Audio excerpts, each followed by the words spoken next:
Good evening, everyone. I'm Al Rochelle, and you're watching Bay News 9's Town Hall with the candidates.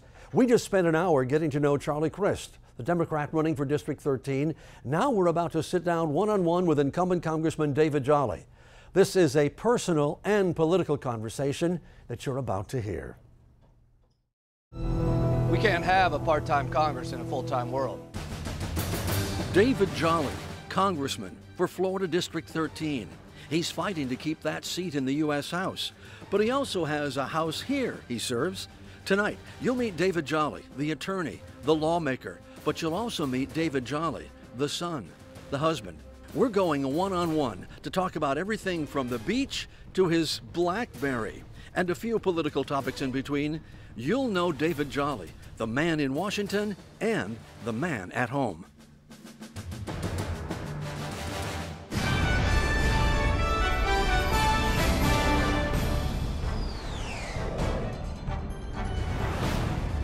Florida Decides Election 2016 Town Hall is brought to you by Bayonet Plumbing, your local air conditioning and plumbing pros since 1977.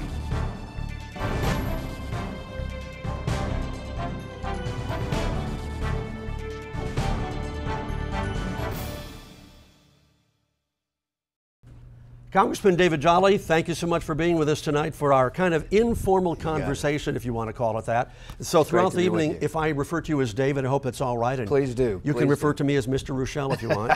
No, you can just call me Al. You got it. And joining me in the studio now, we have 12 people that are sitting here, and I got to thinking about this, David. 12 people. Aren't there 12 people on a jury?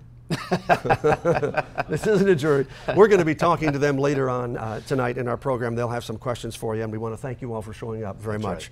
Right. Let's get right to it right now. You know, I don't like to use the words that you kind of fell into this, because in reality you didn't. You were a staffer for Congressman C.W. Bill Young for the longest time.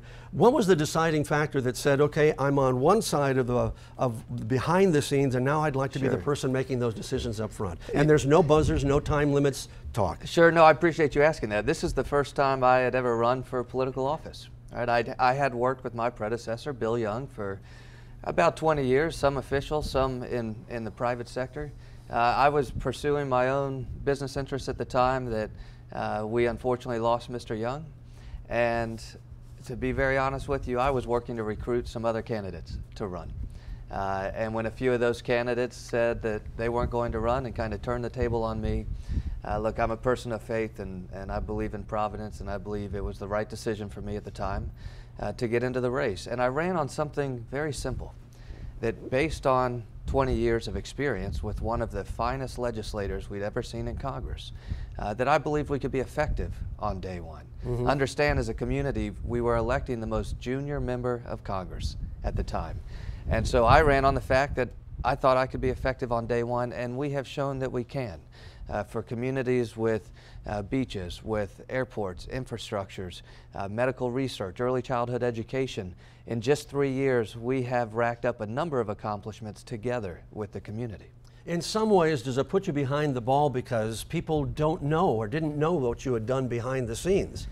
Sure, it does, you know, and it's fascinating. We're always looking for change, right? And the moment you get elected, then you have the challenges of incumbency as well, because we have a very frustrated community, a frustrated country about the direction that we're going in Congress.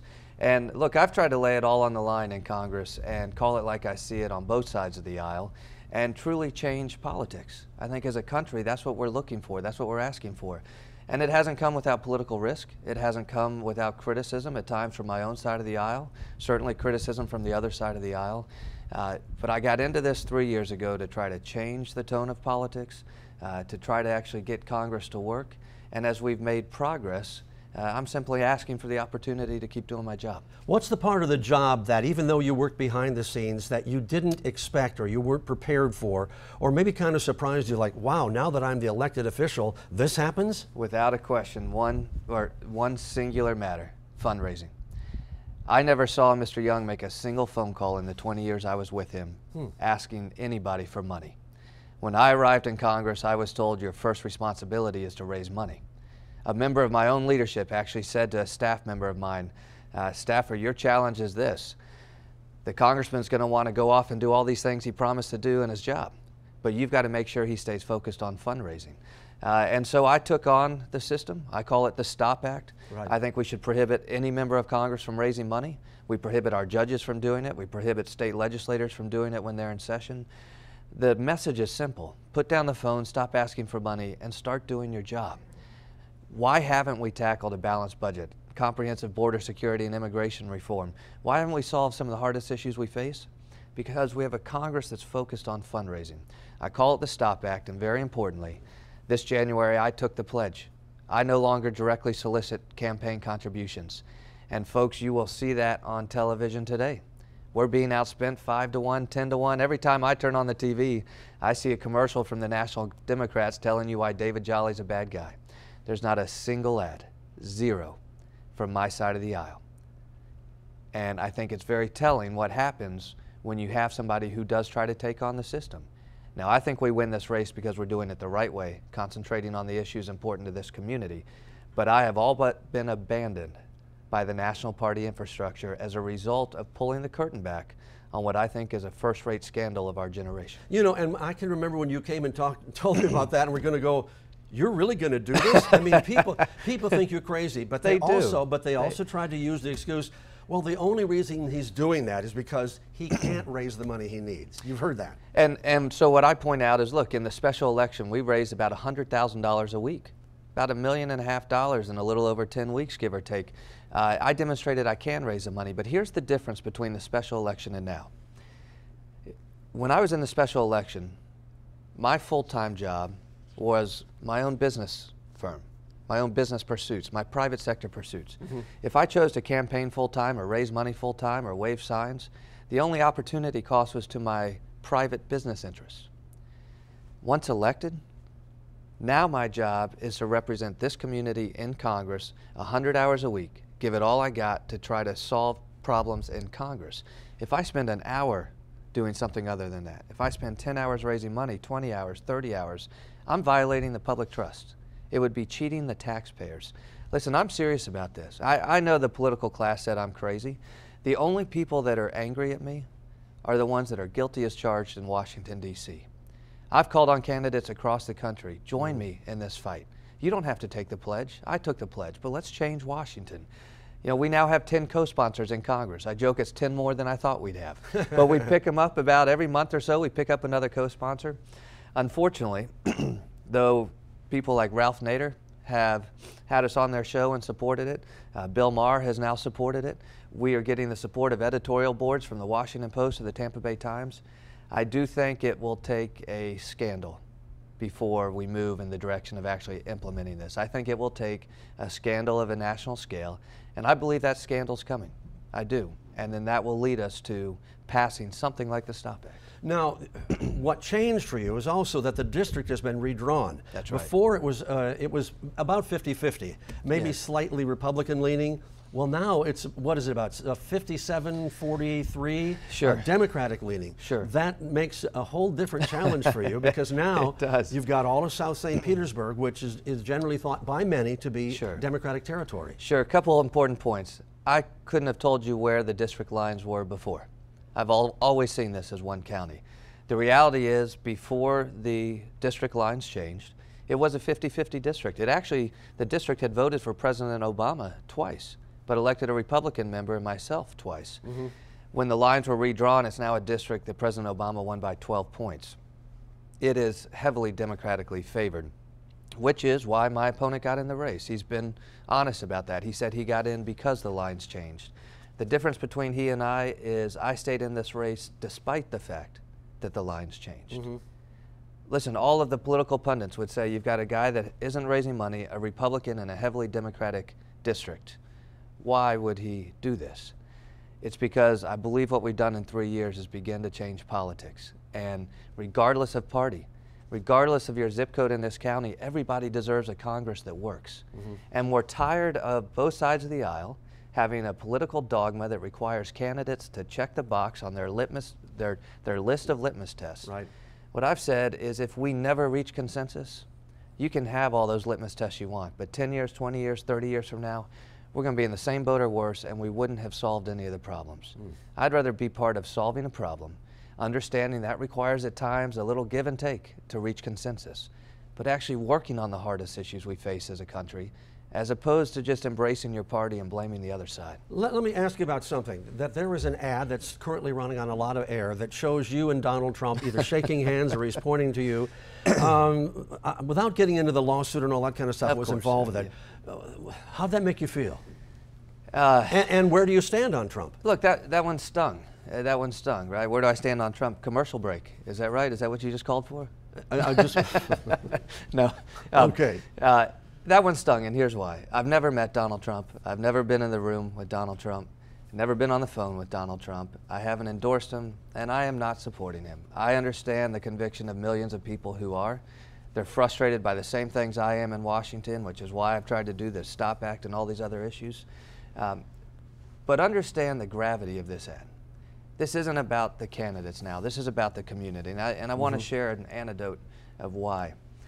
So the ad was photoshopped, right, to show me with Donald Trump, to clearly mislead voters that I have this relationship with Donald Trump.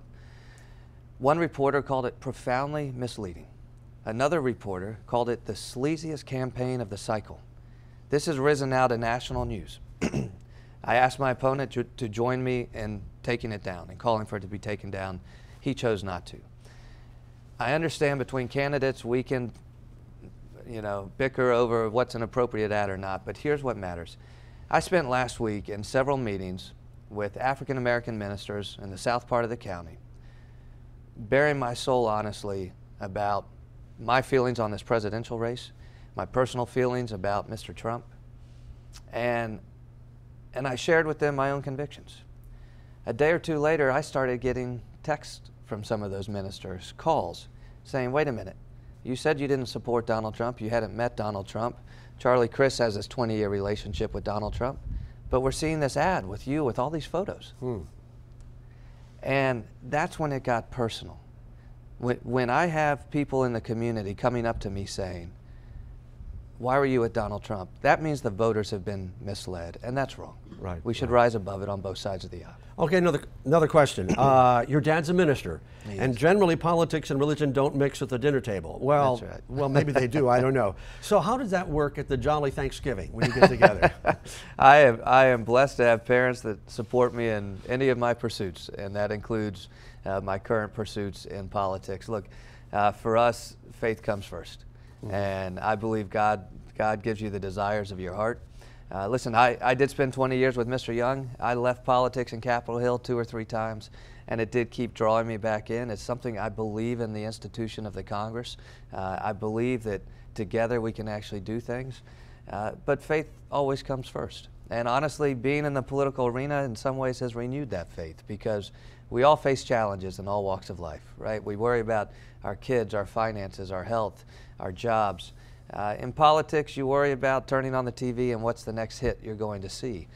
But the reality for those of us in the Christian faith, and I know those of other faiths, there are certain fundamental tenets of peace and strength and joy that rise far above politics and far above any of the pursuits of our daily life. Cup half full, half empty, what? Oh, it's always full. It's always full. Look, politics is tough. It's tough.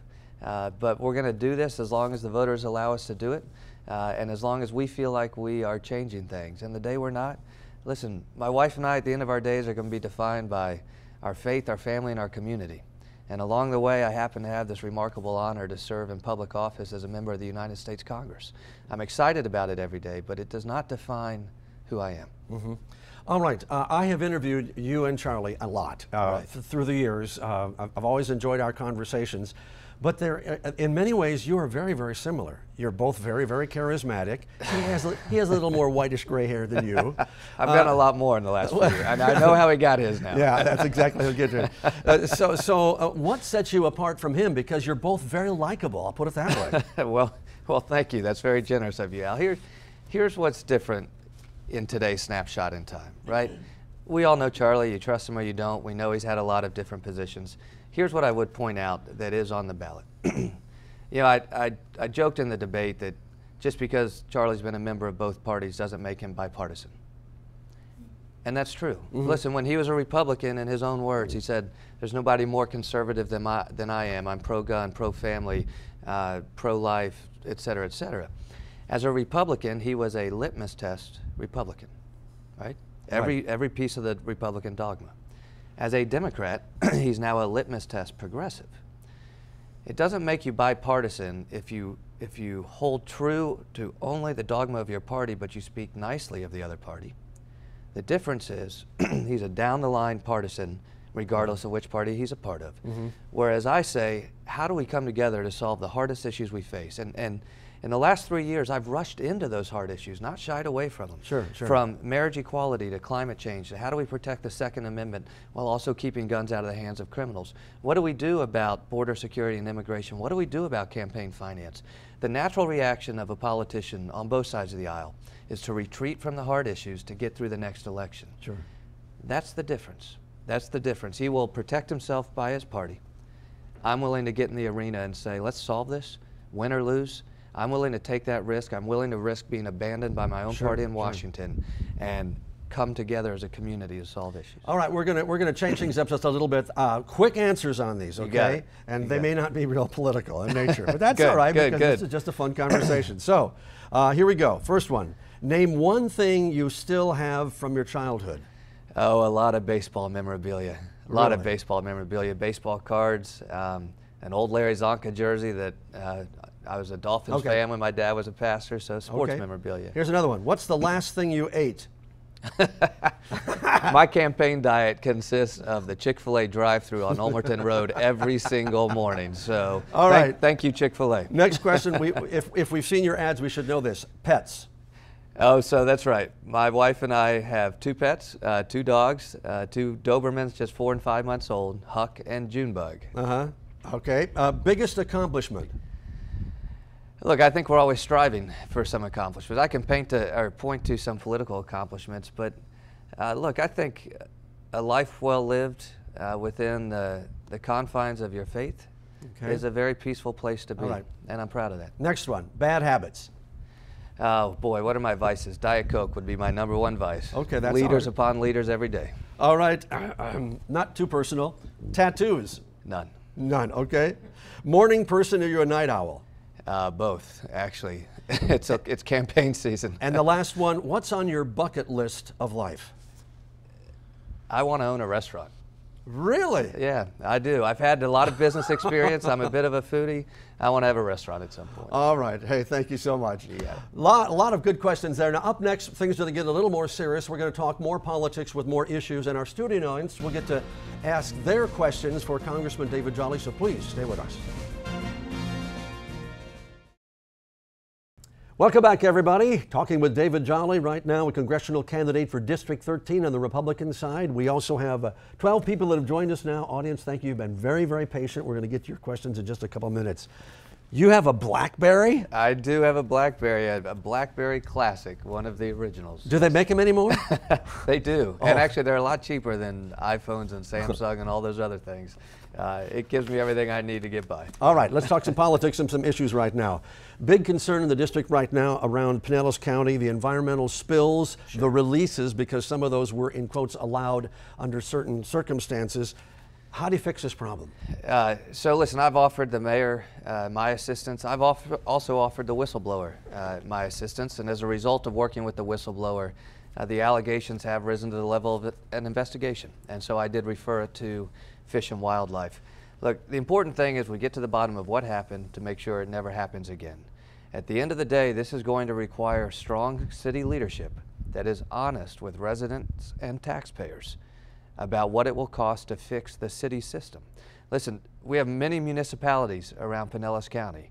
Some have been responsible with investing in stormwater and wastewater infrastructure. The city of Clearwater, under Mayor Creticus and Bill Horn, the city manager, have done a great job ensuring that their stormwater and wastewater systems work. Personally, I think we need city leadership to worry less about expensive items like the pier and shiny objects on Beach Drive, and make responsible investment decisions on infrastructure that serve all communities regardless of your zip code. Is there extra money from Congress that could help here or not? You know, Congress doesn't really do sewers. We provide top-level funding to states that basically gets block granted. Now, Secretary Clinton has talked about an infrastructure bank, and I agree. I think we should have one. I've actually worked with a Democrat from Maryland on exactly that project. Here's the difference. Secretary Clinton would raise taxes $500 billion to pay for it. I think we can onshore the U.S. corporations' offshore profits, deem that tax at about 10% to fund an infrastructure bank to pay for projects across the country. But here's the important thing for St. Pete. Because I know the mayor and frankly my opponent, Charlie Crist, likes to say, if I get to Washington and Secretary Clinton's in the White House, we'll have this major infrastructure bill, et cetera, et cetera, et cetera. Al, that would be 3 years down the line. The question for the mayor is, what are you doing right now to fix it? This is a local conversation that's going to require local resources. I will do whatever I can, and I've offered the mayor this, come to Washington, we'll sit with federal officials, we will look for resources, just as I've helped the city of Clearwater, as I've helped Treasure Island and other communities and mayors who have come to me. I stand ready to assist the mayor. But if the mayor continues to say, well, I'm going to rely on Hillary Clinton, and I'm going to rely on a Congress that doesn't actually have that authority right now, it's kicking the can down the road past the next election cycle. City leadership can't simply push this on Congress with no jurisdiction. City leadership has to own the responsibility and own their own negligence and commit to fixing it. Let's talk about one of the touchiest subjects that we have right now, which is race relations in this country. Probably at the highest point since the civil rights movement that we've seen this much discourse. What can leaders like you do to help break that down, to have these conversations without somebody being called a racist or a bigot? No, that's it. Let's extract the politics out of this.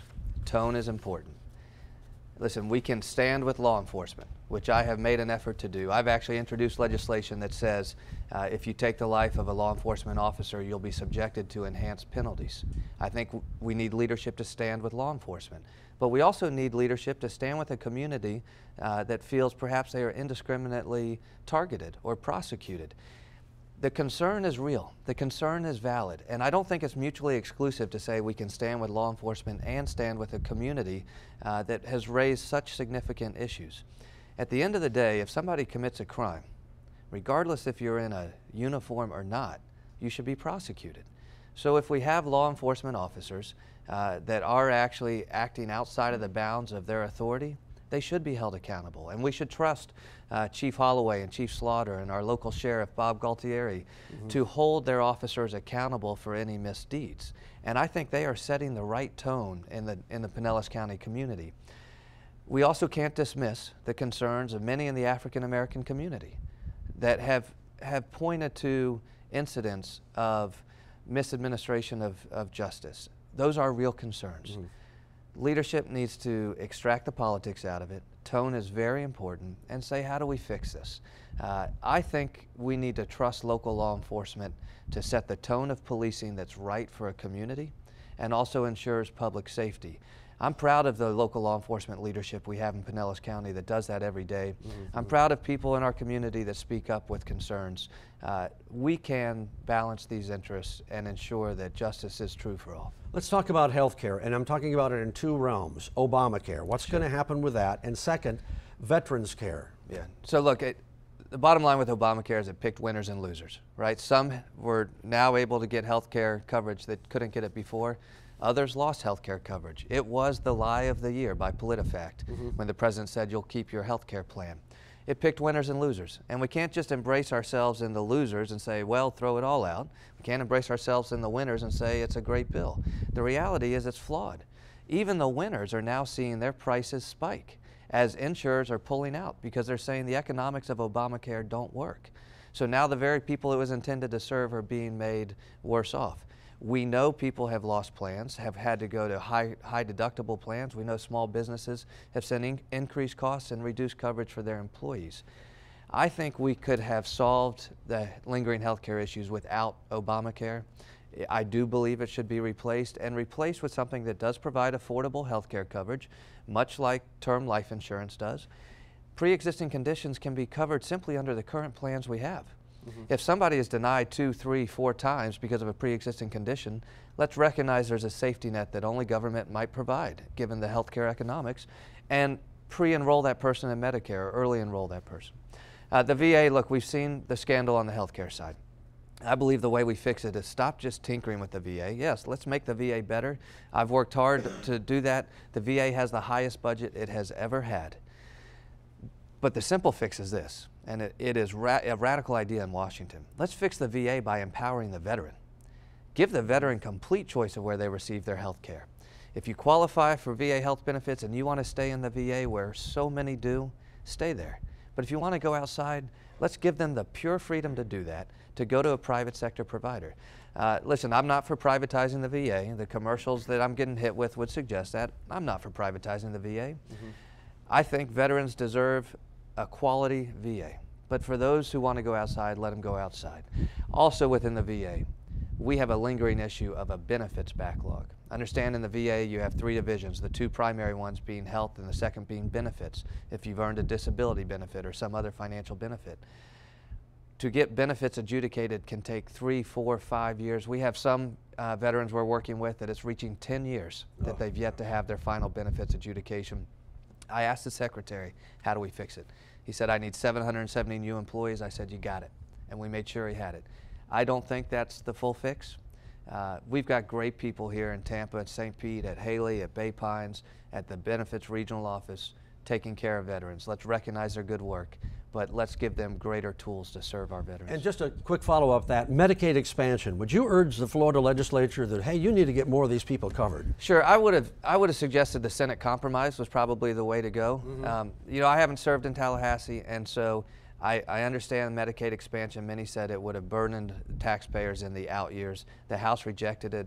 State Senator Jack Latvala led a compromise bill in the Senate that I think ensured coverage and met somewhere in the middle.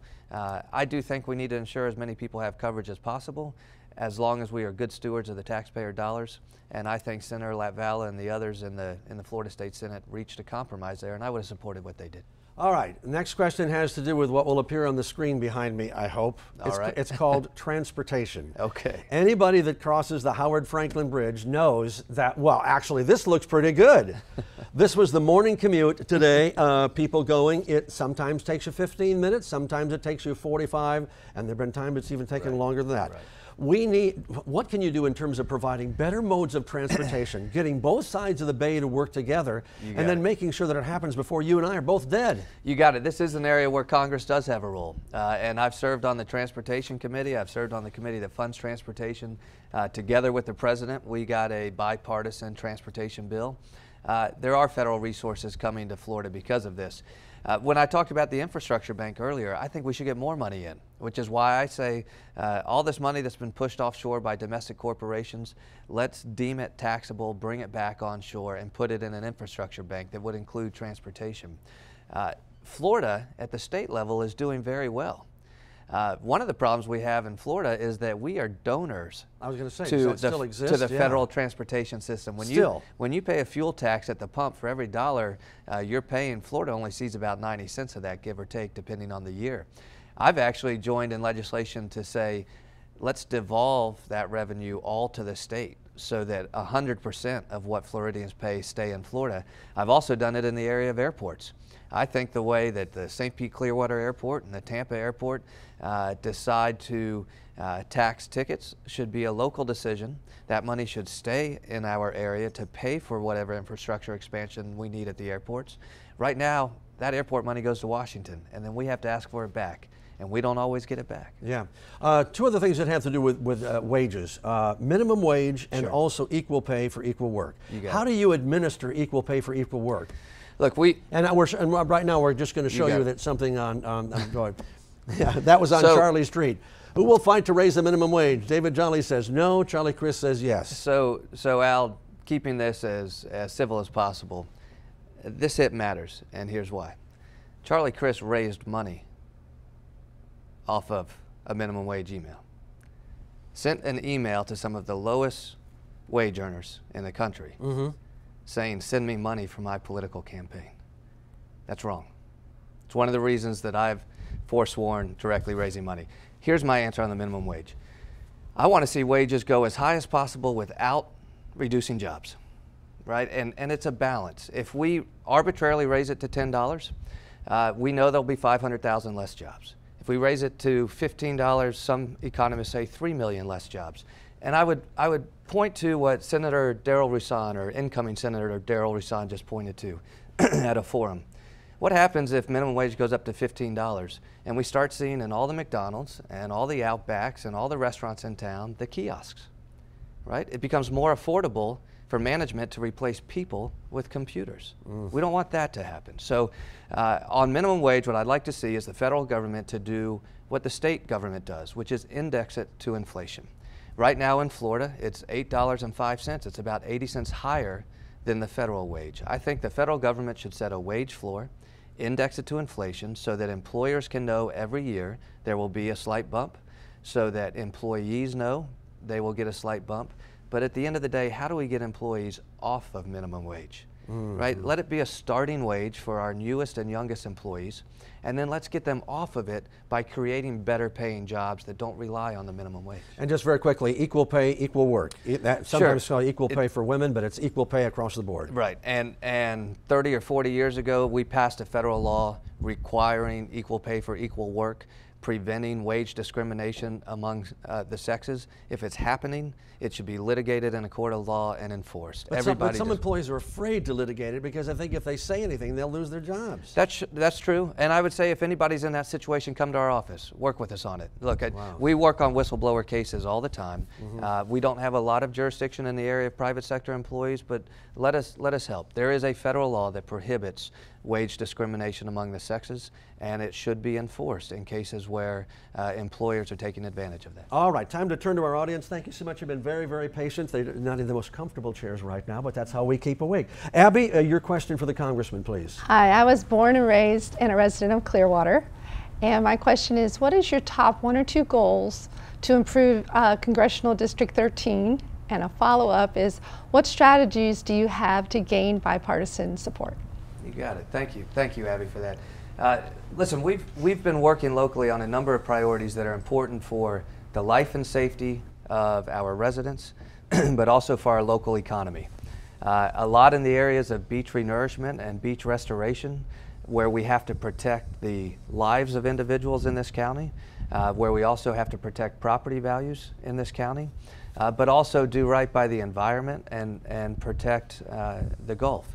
So in that area, we've actually started to work in Sand Key and Treasure Island and down in Terra Verde. In real time, we're doing that. I also think we need to continue to invest in our local transportation resources, particularly St. Pete Clearwater Airport, where we've been able to work to get additional funds to come in. PSTA, where just this week we're able to get another $500,000 to come in. What you do by taking on a number of those local issues is you not only shore up the needs of our infrastructure, if you will, but you also protect the economy so it can continue to grow for all of the visitors that want to come here. There's a reason people are landing here in St. Pete Clearwater and at the Tampa airport to visit, and it's because we are protecting our environment, we're protecting our beaches, and we're growing our local economy while doing that. Look, in the areas of bipartisanship, this is an area where I've tried to change politics. I mentioned a few issues earlier that rub both parties maybe the wrong way at times, right? So think about the most challenging issues we face. Marriage equality was one. I'm a person of Christian faith that believe in the teachings of traditional marriage in the Bible, but that's my faith. And I think we can believe in religious freedom and embrace marriage equality for everybody while protecting religious freedom. I think that's an area we can meet in the middle. After the shooting in Orlando, we had this debate over guns and over no fly, no buy. If you're on the terror watch list, should you be able to buy a gun? The Democratic proposal didn't provide any due process for individuals denied a Second Amendment right. But it was right saying if you're a suspected terrorist, you shouldn't be able to buy a gun. So I created a compromise bill, and we got Democrats and Republicans on it. In climate change, I say as a Republican, let's accept the science. I don't need a debate over the science. Let's debate the policies, because I actually think conservative policies that invest in long-term research and development, incentivize new energy technologies, those policies are better than the policies of the left that put mandates on businesses that drive up costs and reduce employment. On campaign finance, we can have a broad-based debate, but in the meantime, let's pass the STOP Act and say both sides of the aisle get back to work. That's where I've rushed into the hard issues. as opposed to walking away from them. All right, Zach, you have a question. Hi, David. What are your thoughts on the potential relocation of Syrian refugees to Florida, and more specifically our District 13? Sure. It's a great question that has raised a security conversation in the last year. And one of the things I like to do when we talk about Syrian refugees is let's talk about refugees from any country, right? Because the same rules should apply regardless of where you're coming from. I've been down to the Syrian border, believe it or not, with Bono from U2. My wife is a huge fan. I confessed to him I didn't like his music. That was a hard conversation. But look, I've been down to the Syrian border, into the refugee camps. It is a crisis. We are a loving and caring nation that gives refuge to people seeking refuge, but not at the expense of our own security. So first, how do we ensure our own security? One, in the areas of military conflict, I think we fight the fight over there before we let it come here. Let our special operators, the finest fighting force in the world, do their job overseas under rules of engagement that actually allow us to confront the enemy. That's one. Two, secure the border. Get operational secure of our domestic border, north, south, east, and west. Third, let's increase surveillance of homegrown terror. We know they're in all 50 states, about 800 individuals today, Americans, who are considering doing harm to us. And then fourth, let's vet anybody who wishes to come here legally through our visa program, through immigration, or through our refugee program. We can do that. The facts also matter on the Syrian refugee crisis. Listen, before Obama's executive action about 6 months ago, it was a 2-year process where an individual was vetted by 5 different agencies. Of the last 70,000 to 80,000 refugees who came in, only 12 were later determined to be a security risk. That's a lower crime rate, a lower risk than any zip code in this country. Long term, I think the U.S. can still lead in providing relief by providing refuge to those we can vet. But let's lead in what I would call the new Merkel plan, kind of like the Marshall Plan. Let's lead through economic assistance to provide safe zones for refugees throughout the Middle East and Western Europe in partnership with our security allies in the Middle East and in Western Europe. Build local economies there, because the refugees that I spoke to, they want to go home.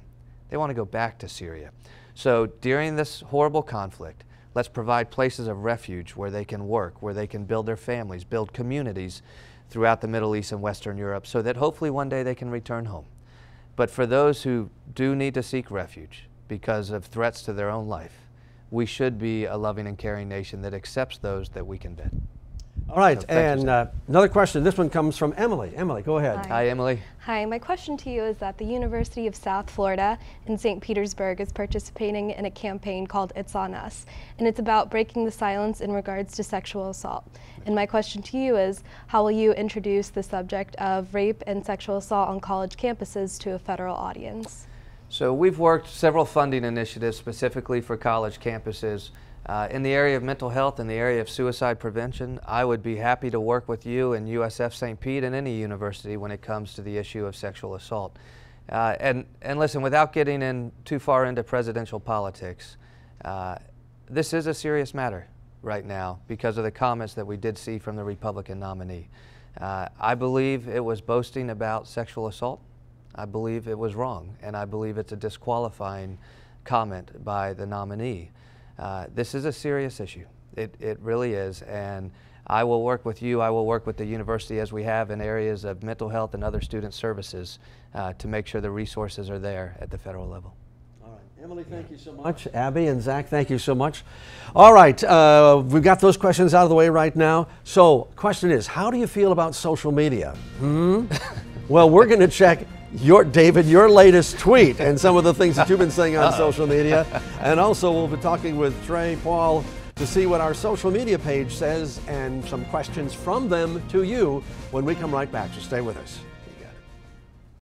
Welcome back, everybody. You're watching our town hall with Congressman David Jolly. Social media, it's the way of the world these days, obviously part of the campaigning. So what we decided to do, David, was just look at a couple of your tweets or your Facebook mentions right here. There's one at the Enoch Davis Center. Representative David, were you worried that this might be getting too personal if we... I was worried what might come up. You know, here's the funny thing. So that's the well of the house, where that's me speaking out against this endless campaign finance system.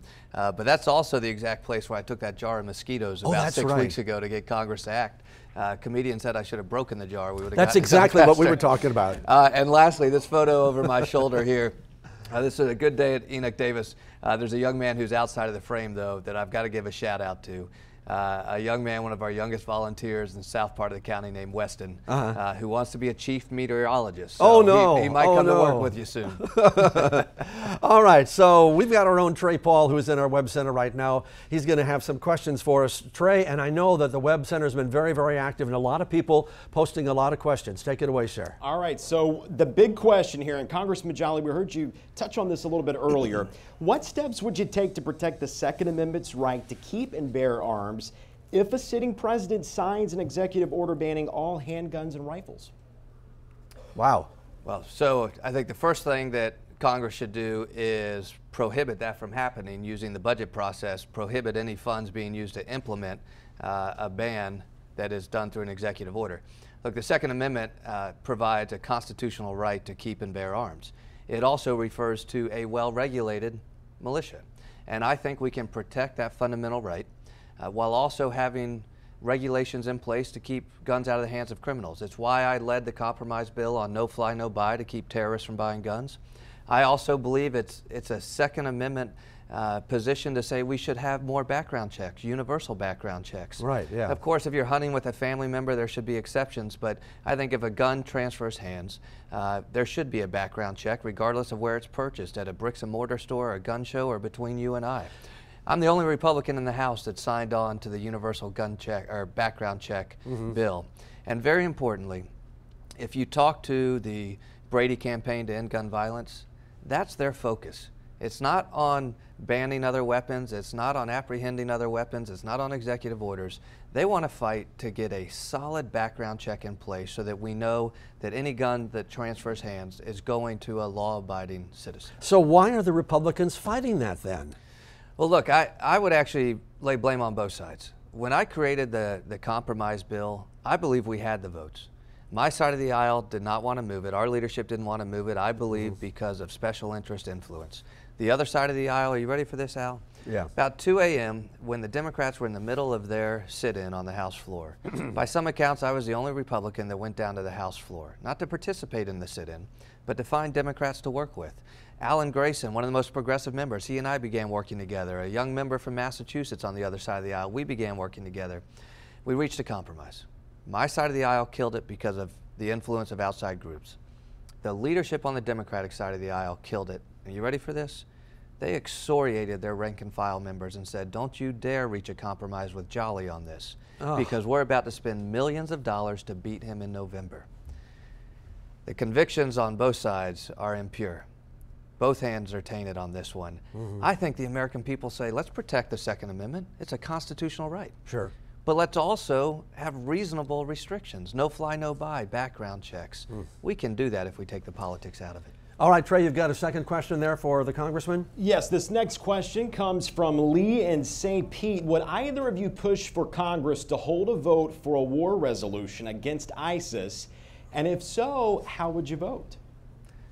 I think we do. Listen, one of the strongest areas of disagreement I have with the current president, with President Obama, is on foreign policy. I believe his foreign policy has made us less secure, not more secure. I believe it starts with identifying who our enemy is. Listen, ISIS has said they want to destroy us. They've declared war on us. Iran has said they want to destroy America. Listen, if we have an enemy saying that they want to destroy us, I say take them at their word. Meet the challenge, defeat and destroy them. So yes, I would vote yes on a resolution, an authorization to use military force against ISIS, or a war declaration. War declarations are a very far step for Congress. I have advocated for a while what we call an authorization to use military force to engage Congress in this debate, but I would vote for either. All right. Trey, let's go ahead and move on to that last question, and then I might have a follow-up on something else I want to talk to you about. We're going to line it up a little bit, Al, now. So, Congressman, our producer, we have to. Our producer tells me that a perfect day for you might be watching, say, the sunset from a beach in the Keys, not listening to U2, of course. What kind of music do you like, and would that be a part of your perfect day? Actually, the Keys is a vacation spot. I love watching the sunset in Indian Shores, where I've lived for the past 10 or 12 years. My wife and I get out there as often as possible as time will allow. Music though, so very eclectic mix. I'm a big country fan. I actually do listen to a lot of Christian music. The real hidden secret though is I am a closet fan of the 80s hair band music. So, oh my gosh. You got it. There we go. Trey, thank you so much, Trey. It's great to get some information from the website. And folks, thank you for sending those questions as well. A couple of other issues I want to bring up, and we can kind of run through this rather quickly.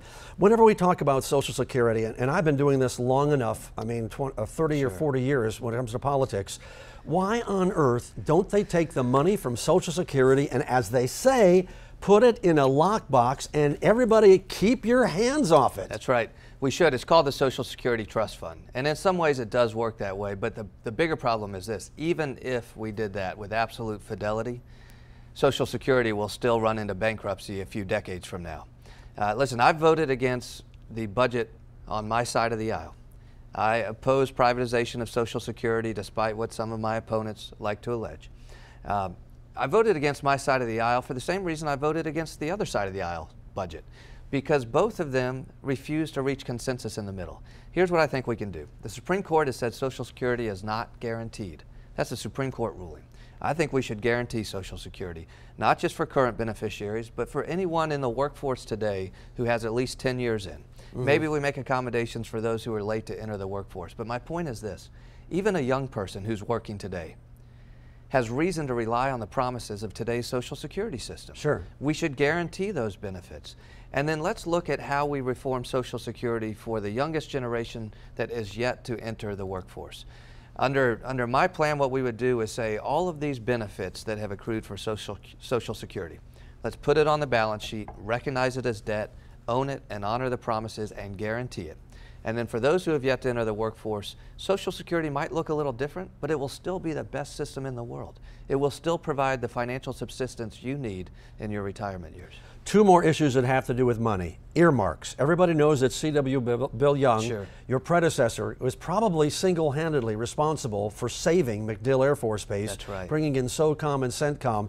But there comes a point where you say, when people start attaching these earmarks, then all of a sudden this rather pure spending bill starts arts, dog tracks, highway expansion. Skyway Bridge would not be where it is without earmarks. Sure. So this gets into who has the constitutional authority to spend money.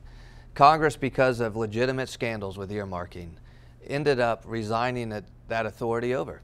And so now all of that spending power sits within the White House.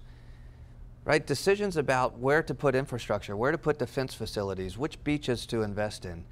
Now Congress has taken itself out of that process largely and has relied on an administration who uses its own political influence to make decisions. Two important things. This goes to experience, right? This is a challenging time without earmarks for one member of Congress to get resources back to a district that need it. We've been able to do that. We've been able to do it with the city of Clearwater when they needed to be reimbursed for a HUD project. Mayor Creticus and I went down to HUD and we got it done. On our beaches, as I mentioned earlier, from Sand Key to Treasure Island, we've been able to get it done through the normal authorization process. The PSTA funds I mentioned earlier, money for St. Pete Clearwater, and yes, for MacDill, nearly $80 million as a result of working through the appropriations process we've been able to get done. The important thing to consider, though, is who has the constitutional authority to spend money. Listen, in the past 8 years, I would have preferred that Congress be able to keep a check on how President Obama is spending money by keeping that power of the purse. How do we do it in a way that removes the scandal, that puts accountability in place? Because it wasn't there before. But I think Congress can accept the constitutional authority of Article 1 and do it in a responsible way so that we can continue to invest in communities that elect us and ask us to serve. But government shutdowns, that's the way Senator Ted Cruz went. I would never vote for a shutdown, and I've caught a lot of heat for this. At the end of the day, you've got to compromise between a divided government with a Democratic White House and a Republican Congress. I have fought for principles long and hard. I've tried to defund the president's executive amnesty orders that I think are wrong. I voted against funding Syrian rebels because I knew it was going to ultimately waste $500 million. You don't win every battle. And at the end of the day, we recognize we have a divided government with a Democratic president. My responsibility is to keep government functioning and to continue to fight those battles tomorrow. But I would never vote to shut down the government, nor have I. Okay, two other finance-related things. Citizens United. Sure.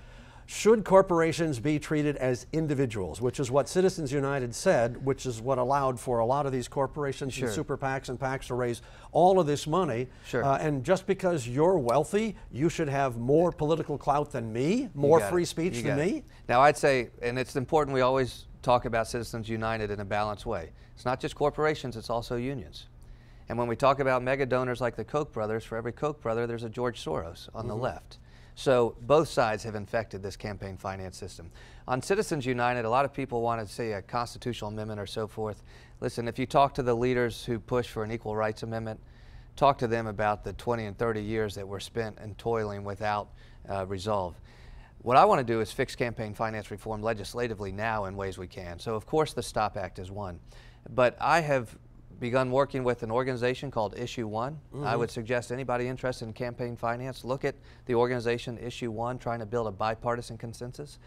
I've started working with Democrats who have suggested they want an all-public financing system to say, well, how do we move that towards the middle, and maybe we look at a system that provides tax credits to low-dollar donors, right? If you want to give $50 or $100 or $500, maybe you should be entitled to a tax credit. That brings, that balances the playing field between low-dollar donors and higher-dollar donors.